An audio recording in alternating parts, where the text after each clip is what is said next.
د بچو غوښتلو دپاره دعا. الله اکبر.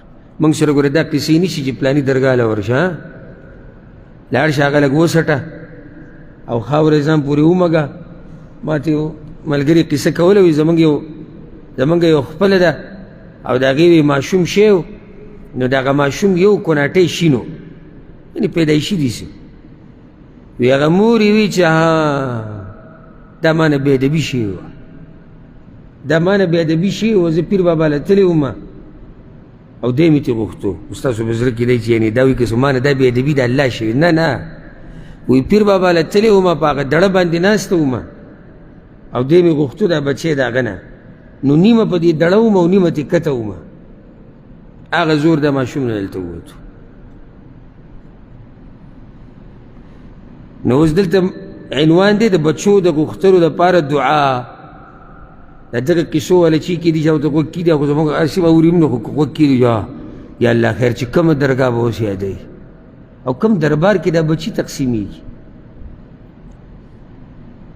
او یو کس زموږ والد صاحب الله یې هغه سره د رحم او د کرم معامله وکړي، رب العالمین دې جنتونو کې د هغه مېلمستیا وکړي. هغه ته یې قصه کوله،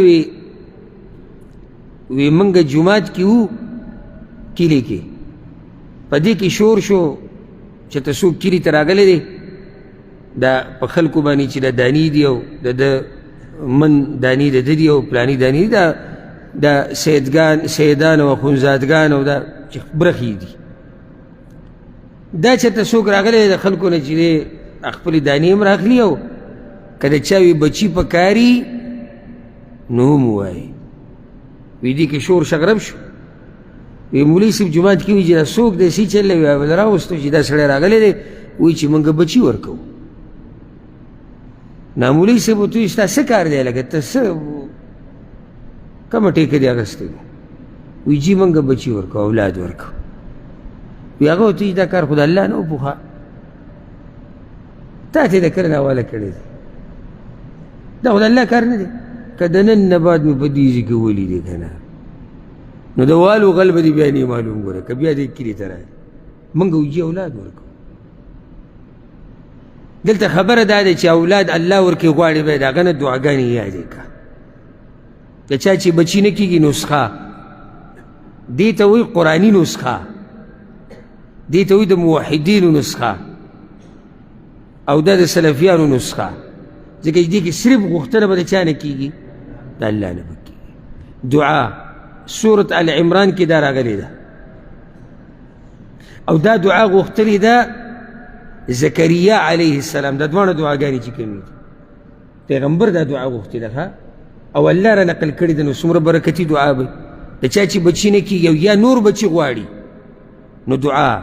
سورت آل عمران آیت نمبر 38 ربي هب لي من لدنك ذرية طيبة إنك سميع الدعاء.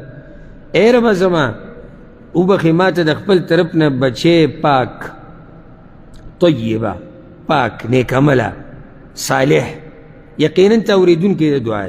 ګوره بچې چې کله هم د الله نه غواړي نو دا ورسره وایي چې کوم بچې نیک عمله. که ناسې کور کې هم دا سرونه ډېر خوښ دي، د بعضو له شور شغرب کور کې خوښ چې په هر طرف ځي دي ګرځي را ګرځي دي ګډوډ کار څه، خو چې کور کې صحیح شور شغرب او موږ خوشحاله وي چې بھائی اووه زامن دي او شپږ لوڼه دي.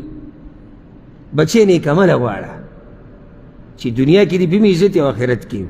دویمه دعا د هم زکریا علیه السلام کړې ده، سورة الانبیا کې ده 9 نمبر آیت ربي لا تذرني فردا وأنت خير الوارثين.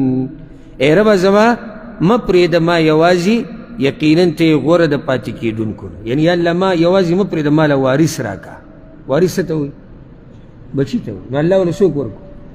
یحیی علیه السلام. درېیمه دعا دا دعا ابراهیم علیه السلام غوښتې ده. څه قیمتي دعاګانې دي غوښتې پیغمبرانو دي، را نقل کړي چا دي؟ الله دي. ربي هب لي من الصالحين. اے رب زما وبخي ما ته بچې د نیکانو نه. نو څو شوي؟ څو شوې؟ درې. څوک به ووایي؟ اسانه دي.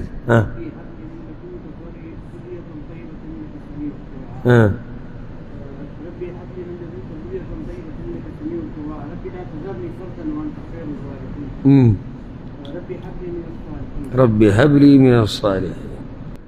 الله دې موږ له طاقت راکړي چې د هغه نه دعاګانې وغواړو، او الله سبحانه وتعالی دې زمونږ هغه دعاګانې چې موږ غوښتلي دي او کومې چې به غواړو الله دې قبولې کړي، او الله سبحانه وتعالی دې موږ مخلوق ته چېرته نه محتاجوي، او الله سبحانه وتعالی دې موږ ټولو ته نیک عمله اولاد راکړي، او کومې چې راکړې ده الله دې هغه نیک عمله کړي.